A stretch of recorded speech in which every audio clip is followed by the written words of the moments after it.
Hello বন্ধুরা, আমি তোমাদের জয়া আপু। কেমন আছো তোমরা সবাই? আশা করি অনেক অনেক ভালোই আছো।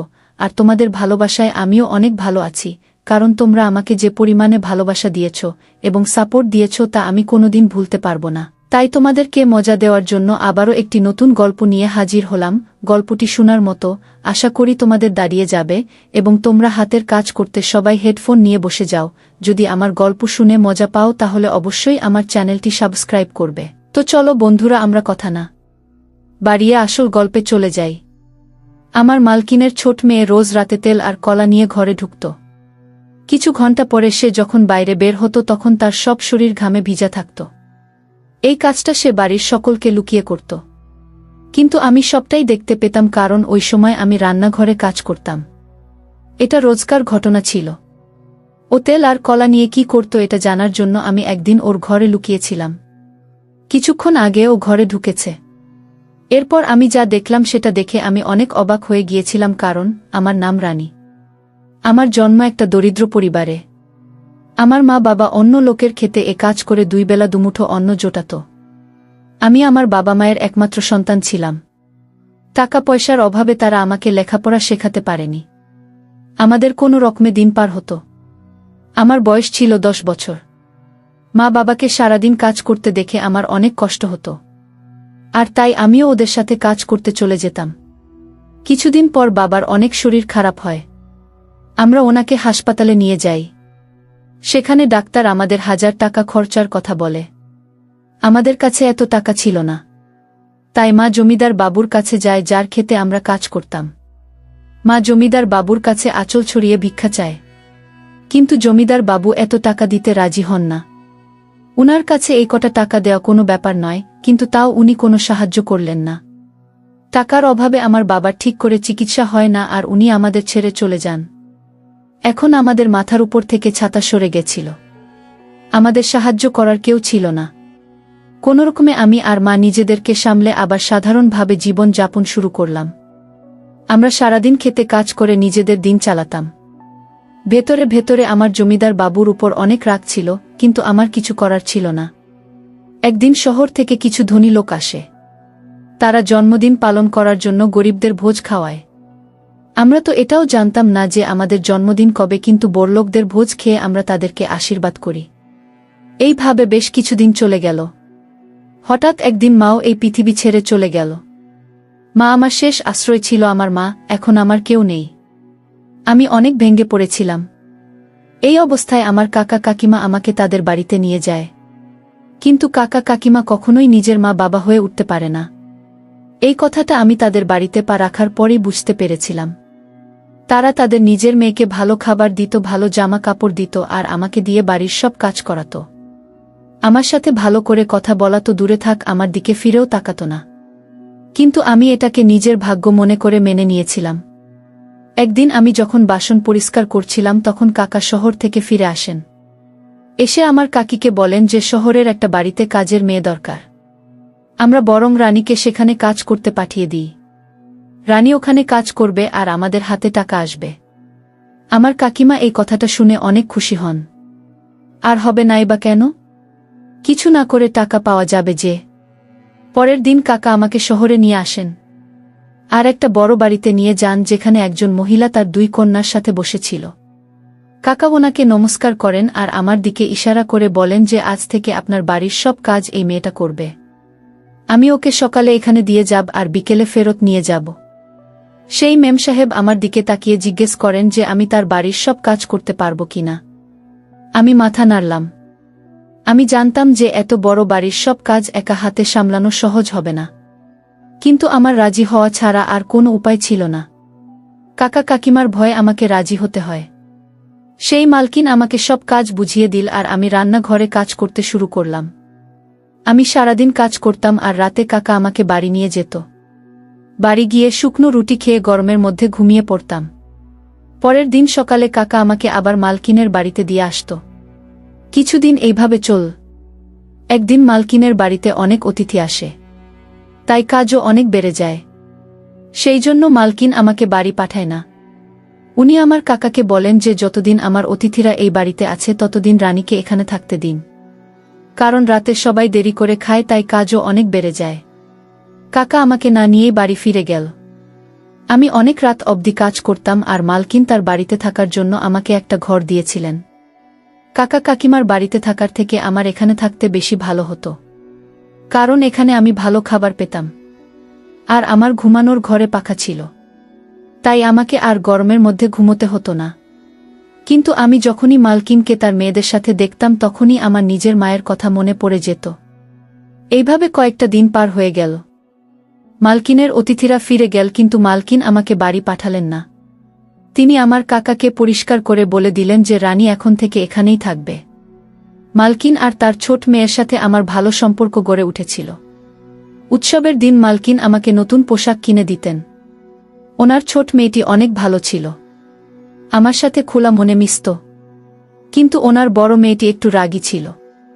সে আমার সাথে বাড়ির কাজের লোকের মতো ব্যবহার করত, আর আমার সাথে ঠিক করে কথাও বলতো না। একবার মালকিন আর তার মেয়েদের একটা বিয়ের ফাংশনের জন্য 2 দিন বাড়ির বাইরে থাকতে হয়। যাবার আগে মালকিন আমাকে তার বাড়ির দায়িত্ব দিয়ে যান। বলে যান যে তার বাড়ির অনেক ভালো করে দেখাশোনা করতে। আমি অনেক দিন ধরে ওদের দেখাশোনা করছিলাম, তাই ওরা আমাকে বিশ্বাস করত।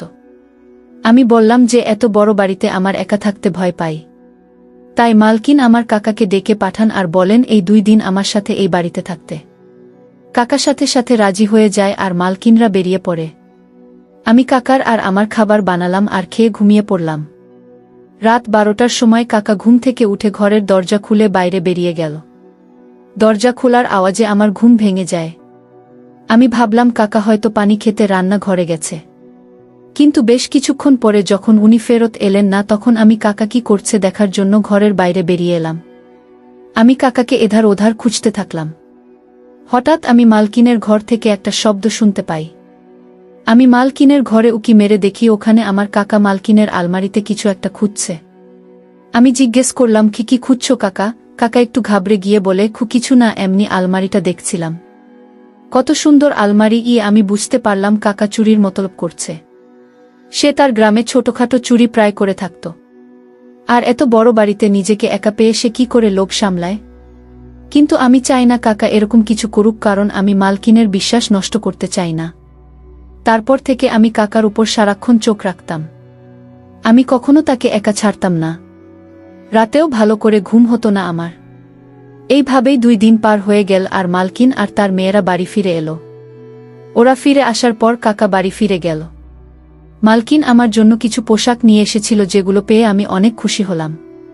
একদিন রাতে যখন আমি রান্নাঘরে কাজ করছিলাম, তখন আমি মালকিনের ছোট মেয়েকে তার ঘরে তেল আর কলা নিয়ে যেতে দেখি। সে চোরের মতো লুকিয়ে লুকিয়ে তার ঘরের দিকে গেল, যাতে কেউ তাকে দেখে না ফেলে। আমার একটু অদ্ভুত মনে হলো, অঞ্জু দিদি তেল আর কলা নিয়ে কি করবে? মালকিনের স্বামী কিছু বছর আগে এই পৃথিবীটা ছেড়ে চলে গেছিলেন। তারপর থেকে উনি তার 2 মেয়ের সাথে একাই থাকেন। নিজেদের ব্যবসা থাকার জন্য উনাদের কখনো টাকা পয়সার অভাব হয়নি। আমি অঞ্জু দিদির ব্যাপারটা এড়িয়ে গেলাম। ভাবলাম পড়াশোনা জানা মেয়ে হয়তো কিছু একটা করছে। তার বন্ধুরা রোজ বাড়িতে আসতো, আর ওরা সবাই মিলে কিছু একটা প্র্যাকটিক্যাল করত। একদিন আমি দিদিকে জিজ্ঞেস করলাম যে আপনারা সব বন্ধু মিলে কি করেন? তো সে বলল যে আমরা বিজ্ঞান নিয়ে পড়াশোনা করি, তাই আমাদের প্র্যাকটিক্যাল করতে হয়। আমি কিছুই বুঝলাম না। আমি তো কোনোদিন স্কুলে যাইনি, তাই পড়াশোনার ব্যাপার আমি কি করে বুঝব? তার জন্য আমি অঞ্জু দিদির তেল আর কলা নিয়ে যাওয়ার ব্যাপারে বেশি মাথা ঘামালাম না।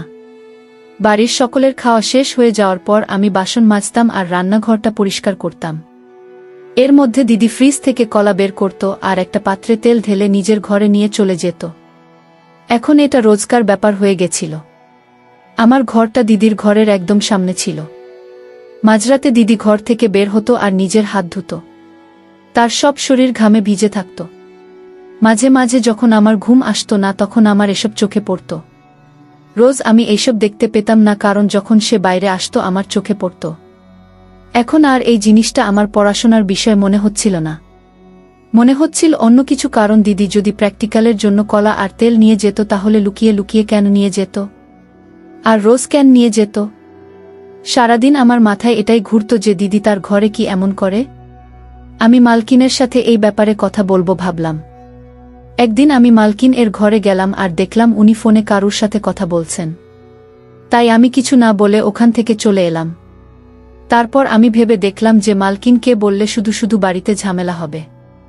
তাই আমি ছেড়ে দিলাম আর এই ব্যাপারটা নিয়ে মাথা ঘামানো বন্ধ করে দিলাম। একদিন আমার রাতে ঘুম আসছিল না। আমার মায়ের কথা অনেক মনে পড়ছিল। আমি দেখি অঞ্জু দিদি তার ঘর থেকে বের হলো। তার চোখে পানি ছিল, সে কাঁদছিল। আমি ঘর থেকে বেরিয়ে এসে দিদিকে জিজ্ঞেস করলাম, আপনি কাঁদছেন কেন? দিদি প্রশ্নটা এড়িয়ে যায় আর বলে, কিছু না, তুমি গিয়ে শুয়ে পড়ো। এই বলে সে তার ঘরে চলে গেল। আমার এই চিন্তায় সারারাত ঘুম হলো না। আমি ভাবতে থাকলাম যে কি এমন হলো যে সব সময় হাসি খুশি থাকা অঞ্জু দিদি এত রাতে কাঁদতে কাঁদতে ঘর থেকে বেরিয়ে এলো। সারাদিন আমার মাথায় এটাই চলতে থাকলো। অঞ্জু দিদির তেল আর কলা নিয়ে ঘরে যাওয়া, মাঝরাতে ঘর থেকে বেরিয়ে এসে হাত ধোয়া, সব শরীর ঘামে ভিজে থাকা, তারপর এক রাতে কাঁদতে কাঁদতে ঘর থেকে বেরিয়ে আসা, আর সব থেকে বড় কথা এইসব কাজ লুকিয়ে করা। আমার কোনটাই স্বাভাবিক মনে হলো না। আমার দিদির উপর সন্দেহ হয়, ও কোনো খারাপ কাজ করছে না তো। পরের দিন দিদি কলেজে চলে যায় আর বড় দিদিও তার কলেজে যায়। তখন আমি মালকিনকে চা দিতে গেলাম আর ভাবলাম যে অঞ্জু দিদির ঘরটা একবার খুঁজে দেখি। দুপুর বেলা যখন মালকিন ঘুমিয়ে পড়ে তখন আমি অঞ্জু দিদির ঘরে যাই, কিন্তু ঘরে তো সেরম কিছুই পেলাম না। সব জিনিস ঠিকভাবে রাখা ছিল। আমি বেরিয়ে এসে ভাবতে থাকলাম যে আসল ঘটনাটা কি। তখনই অঞ্জু দিদি আর বড় দিদি কলেজ থেকে ফিরে আসে। আমি তাদের জন্য খাবার বানিয়ে দিলাম, কিন্তু অঞ্জু দিদি খেতে চাইল না। সকালেও সে ঠিক করে জল খাবার খায়নি। আমি অনেকবার করে বললাম যে দিদি খাবারটা খেয়ে নাও, কিন্তু সে রেগে যায় আর আমিও চুপ করে যাই। কিছুক্ষণ পর আমি ভাবলাম যে দিদিকে একবার জিজ্ঞেস করি তার কি হয়েছে, কিন্তু তারপর মনে হলো যদি সে রেগে যায়। আমার অঞ্জু দিদির জন্য চিন্তা হয়। আমি যবে থেকে এই বাড়িতে এসেছি দিদি একবারও আমাকে বুঝতে দেয়নি যে আমি বাড়ির কাজের মেয়ে। সে আমাকে অনেক যত্ন করেছে। কিছুক্ষণ পর আমার মাথায় একটা বুদ্ধি আসে। আমি যদি আজ রাতে অঞ্জু দিদির ঘরে লুকিয়ে থাকি তাহলে আমি সবটা জানতে পারব। আমি রাতে সবাইকে খেতে দিলাম, কিন্তু নিজে কিছু না খেয়ে দিদির ঘরে গিয়ে একটা কোণায় লুকিয়ে পড়লাম। আমি এমন সময় তার ঘরে ঢুকলাম যখন সে রান্নাঘরে তেল আর কলা নিতে গেছিল। আমি লুকিয়ে লুকিয়ে দেখলাম যে দিদি তার ঘরে এলো আর ঘরের পিছনের দরজাটা খুলে দিল। আমার মনে পড়ল যে সেই দিন যখন আমি দিদির ঘরে এসেছিলাম তখন এই দরজাটা আমার চোখে পড়েনি। হয়তো দরজাটার সামনে পোশাক দেওয়া ছিল তাই আমার চোখে পড়েনি। তারপর আমি দেখলাম যে দিদি ওই দরজাটা দিয়ে একটা মানুষকে ভিতরে ঢোকালো। আর তারপর যেটা হলো সেটা দেখে তো আমার পায়ের তলা থেকে মাটি সরে গেল। তখন হঠাৎ আমার হাতের জিনিসটা যেটা আমার মা মেলা থেকে আমাকে কিনে দিয়েছিল সেটা খুলে মাটিতে পড়ে যায়। সেই আওয়াজটা শুনে দিদির মনে হলো যে তার ঘরে আর ও কেউ আছে। সে উঠে তার ঘরটা খুঁজে দেখতে থাকলো আর তখনই একটা কোণায় সে আমাকে দেখতে পেল। দিদি আমাকে দেখে অবাক হয়ে গেল আর রেগে গিয়ে বলল, তুমি এখানে কি করছো? এইভাবে লুকিয়ে আছো কেন? দিদির রাগ দেখে আমি একটু ভয় পেলাম। আমি বললাম, কি আমাকে ক্ষমা করবেন দিদি, আমি কোনো খারাপ উদ্দেশ্য নিয়ে এই ঘরে আসিনি। আমার আপনার জন্য চিন্তা হচ্ছিল, কারণ আজকাল আপনি ঠিক করে খাবার খান না আর সেই দিন আপনি কাঁদতে কাঁদতে ঘর থেকে বেরিয়েছিলেন। তারপর অঞ্জু দিদি আমাকে সবটা খুলে বলল। সে কোনো ভুল কাজ করছে না, বরং একটা মানুষের উপকার করছে। দিদি ওই লোকটার দিকে ইশারা করে বলে, কি ইনি আমার দাদু হন? কি আমার বাবা এই পৃথিবী ছেড়ে চলে যাওয়ার পর আমার মা ওনাকে বাড়ি থেকে বের করে দিয়েছিল। তারপর থেকে উনি একটা মন্দিরে থাকেন, কিন্তু আমি এটা সহ্য করতে পারতাম না। আমি এই ব্যাপারে মায়ের সাথে কথা বলার চেষ্টা করেছিলাম, কিন্তু মা আমাকে অনেক বকা দিয়েছিল। তাই আমি একটা প্ল্যান বানাই। আমি রাতে দাদুকে আমার ঘরে নিয়ে আসি আর সকাল হলে ওনাকে আমার ঘরের পিছনের দরজা দিয়ে বের করে দিই। আমি দিদিকে জিজ্ঞেস করলাম যে সে তেল আর কলা নিয়ে কি করে। দিদি বলে যে দাদুর লিভারের সমস্যা আছে, তাই সে বেশি খাবার খেতে পারে না, তাই উনি এক বেলা খাবার খান। সকালে কলেজে যাওয়ার সময় আমি ওনাকে খাবার দিয়ে যাই। রাতের বেলা উনি কিছু খান না, তাই আমি ওনাকে ফল খাওয়াতে শুরু করি। আর কলা ওনার সবথেকে প্রিয় ফল, তাই আমি রোজ রাতে ওনার জন্য কলা নিয়ে আসি। আমি এইসব লুকিয়ে করি যাতে মা আর দিদি কিছু জানতে না পারে। আর দাদুর হাঁটুতে অনেক ব্যথা, তাই আমি রোজ তেল নিয়ে আসি উনার হাঁটুতে ম্যাসেজ করার জন্য। অনেকক্ষণ ধরে ম্যাসেজ করার পর আমার শরীর ঘামে ভিজে যায় আর আমি বাইরে হাত ধুতে যাই। সেই দিন আমার দাদুর শরীরটা ভালো ছিল না, তাই আমার চোখে পানি চলে এসেছিল। দিদির কথা শুনে আমার মনের সব আশঙ্কা দূর হয়ে যায়। আমি চুপচাপ নিজের ঘরে ফিরে আসি। ঘরে এসে আমি ভাবতে থাকলাম যে আমার মালকিন এতটা নিষ্ঠুর কি করে হতে পারে যে তার অসুস্থ শ্বশুর মশাইকে বাড়ি থেকে বের করে দেন। তার সাথে সাথে আমার অঞ্জু দিদির উপর গর্ব হয়। আজকালকার দিনে বড় মনের মানুষ খুব একটা দেখা যায় না, আর অঞ্জু দিদির মনটা অনেক বড় ছিল। এই সমাজটা বড্ড নিষ্ঠুর হয়ে গেছে, তারা বয়স্ক মানুষদের বাড়ি থেকে বের করে দিচ্ছে। আমি ভালো করে বুঝতে পারলাম যে মানুষ অন্যের কষ্ট বোঝে না, যখন সেই কষ্ট সে নিজে অনুভব করে তখনই তার মর্ম বোঝে। বন্ধুরা, আজকের ভিডিওটা এখানেই শেষ করলাম। অনেক কষ্ট করে ভিডিওটি আপনাদের জন্য বানিয়েছি। যদি ভিডিওটি আপনাদের ভালো লেগে থাকে তাহলে একটা লাইক করবেন এবং চ্যানেলটি অবশ্যই সাবস্ক্রাইব করবেন, এই আশা ব্যক্ত রেখে আপনাদের কাছ থেকে বিদায় নিচ্ছি আমি। দেখা হবে আগামীকালের নতুন কোনো ভিডিওতে। সে পর্যন্ত সবাই ভালো থাকুন, সুস্থ থাকুন। ধন্যবাদ।